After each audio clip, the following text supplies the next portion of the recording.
پھر اگلی آیت وَهِيَ تَجْرِي بِهِمْ فِي مَوْجٍ كَالْجِبَالِ وَنَادَى نُوحٌ ابْنَهُ وَكَانَ فِي مَعْزِلٍ يَا بُنَيَّ ارْكَبْ مَعَنَا وَلَا تَكُن مَعَ الْكَافِرِينَ.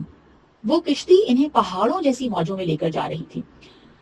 یعنی اب وہ سین بتایا جا رہا ہے کہ جب وہ فلڈ آ گیا، اور جب وہ فلڈ آ گیا تو اس کے بعد کیا ہوا. ظاہر سی بات ہے کہ وہ سارے جو سمندر تھے، وہ جو سمندر تھا وہ فلڈ کر رہا تھا، وہ سویل کر رہا تھا، اس میں پانی بڑھتا جا رہا تھا.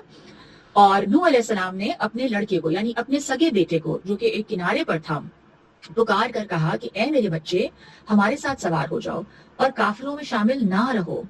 ٹھیک ہے، تو یہاں پہ کیا بتایا جا رہا ہے کہ اب وہ کشتی میں سوار تھے اینڈ ایک بہت ہی ٹربیولنٹ سی تھی.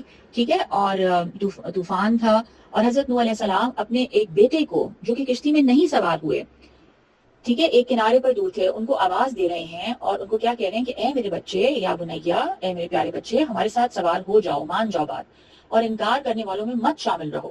ٹھیک ہے، تو he is calling out to his sun.